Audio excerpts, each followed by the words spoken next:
Assalamualaikum warahmatullahi wabarakatuh. Alhamdulillah ya, hari ini kita bisa bertemu kembali di pembelajaran tematik. Nah, kali ini kita akan belajar tematik tema 8, subtema 2, Mupel PPKN dan Mupel Bahasa Indonesia. Yang pertama ya, kita akan belajar tentang manfaat keberagaman karakteristik individu ya. Allah menciptakan keberagaman di setiap individu pastinya dengan apa? Ada manfaatnya ya. Berikut ini manfaat keberagaman karakteristik individu. Yang pertama, kita dapat lebih menghargai perbedaan. Jadi karena adanya keberagaman ya, kita itu bisa menghargai perbedaan yang ada ya. Misalnya sifatnya satu sama lain berbeda, budayanya dan yang sebagainya, kita bisa lebih menghargai perbedaan atau keragaman. Yang kedua, dapat belajar bekerja sama dan berteman tanpa membeda-bedakan. Jadi dengan adanya keberagaman, ya, kita itu bisa belajar budaya teman kita, bisa belajar bekerja sama dengan teman kita dan berteman dengan semua dari semua golongan ya. Tidak hanya berteman dengan teman yang itu saja, tapi berteman kepada semua teman, walaupun dia berbeda budaya, berbeda agama dan yang lain sebagainya, tapi kita tetap berteman ya. Yang penting adalah toleransi atau menghargai. Lalu yang ketiga, memperkuat persatuan dan kesatuannya. Dengan banyaknya keberagaman, akhirnya memperkuat dan kesatuan memperkuat persatuan dan kesatuan untuk negara kita. Yang keempat, dapat mengetahui gaya bahasa dan dialek dari orang tertentu. Jadi, setiap daerah itu kan punya bahasa sendiri-sendiri ya. Bahasa Jawa saja ada bahasa Jawa Ngoko, Kromo, dan Ngapak ya. Nah, kita bisa belajar bahasa-bahasa atau dialek atau gaya bahasa dari teman kita ya. Terus yang kelima, dapat saling berbagi ilmu mengetahui budaya atau adatnya ya.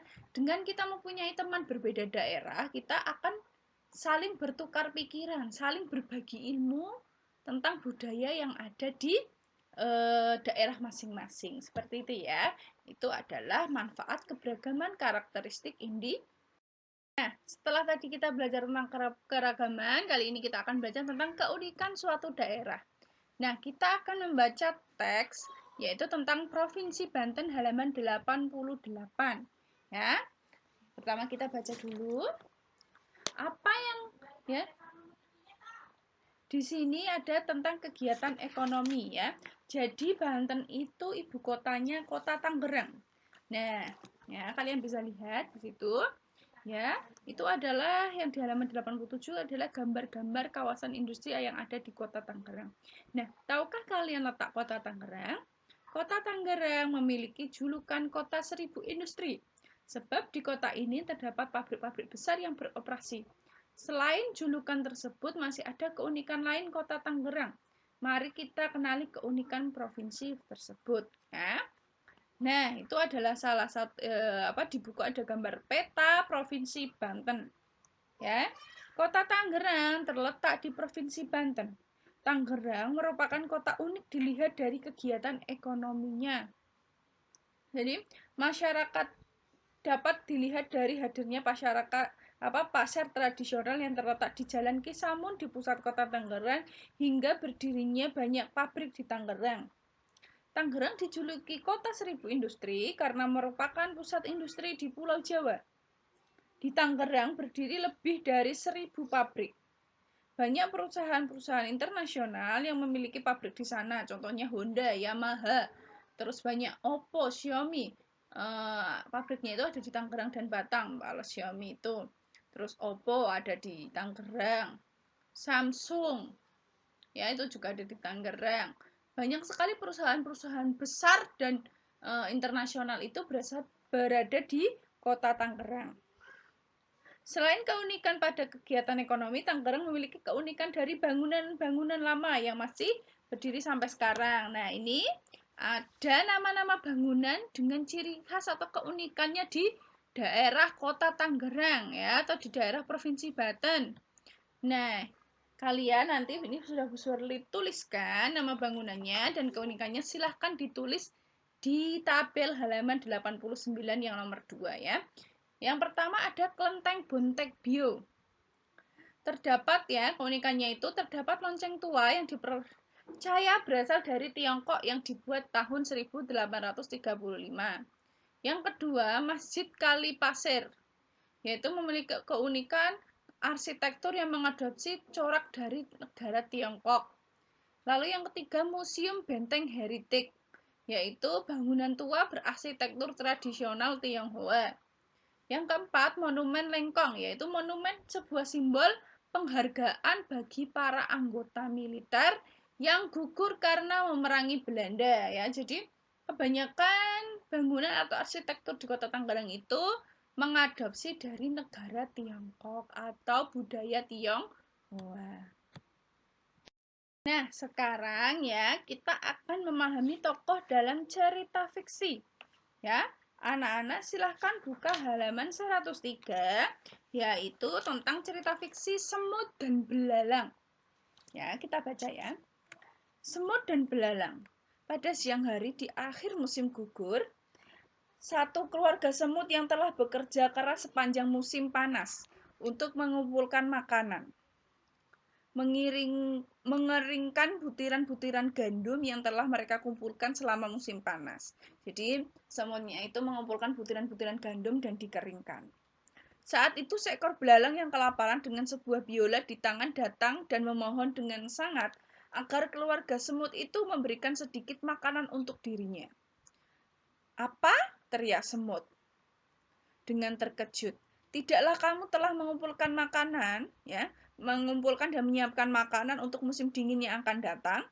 Selama ini apa saja yang kamu lakukan sepanjang musim panas?" Itu kata semut ya. "Saya tidak mempunyai waktu untuk mengumpulkan makanan," keluh sang belalang. "Saya sangat sibuk membuat lagu, dan sebelum saya sadari, musim panas itu pun telah berlalu." Semut tersebut kemudian mengangkat bahunya karena merasa gusar. "Membuat lagu katamu?"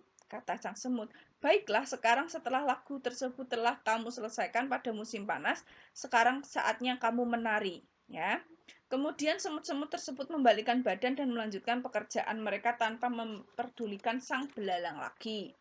Nah, setelah ya, jadi ceritanya tentang semut dan belalang ya. Kita coba isi tabel yang ada di halaman 104 ya. Siapa saja tokoh yang ada dalam cerita Semut dan Belalang di atas? Yaitu semut dan belalang. Lalu yang kedua, apa yang diminta oleh belalang kepada semut? Yang diminta belalang kepada semut adalah sedikit makanan semut. Lalu yang ketiga, menurut kalian apa yang seharusnya dilakukan belalang? Yaitu mencari atau mengumpulkan makanan sendiri ya. Sebaiknya itu belalang itu juga walaupun membuat lagu tapi juga harus mencari atau mengumpulkan makanan sendiri untuk dimakan saat musim dingin. Lalu yang keempat, apa yang bisa kalian simpulkan dari cerita belalang dan semut di atas? Yaitu manfaatkanlah waktumu sebaik-baiknya supaya tidak menyesal kemudian hari. Dan semut sebaiknya ya, itu kan untuk belalang yang itu ya, kalian simpulkan ya. Itu dan bersikaplah tolong-menolong kepada sesama. Jadi ketika ada waktu ya dimanfaatkan sebaik-baiknya dan bersikap tolong-menolong kepada sesama.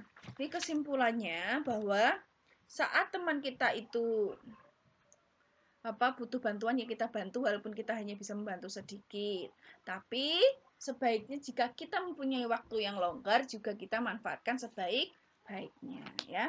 Itu saja yang bisa Bu Sherly sampaikan untuk hari ini. Sudah selesai penjelasan dari Bu Sherly untuk hari ini. Semoga bermanfaat untuk anak-anakku sekalian. Jangan lupa ya besok pagi hari Rabu 17 Maret kita akan mengadakan ulangan harian tema 7 ya. Jangan lupa anak-anak untuk belajar. Itu saja dari Bu Sherly. Maaf apabila ada kesalahan. Wassalamualaikum warahmatullahi wabarakatuh.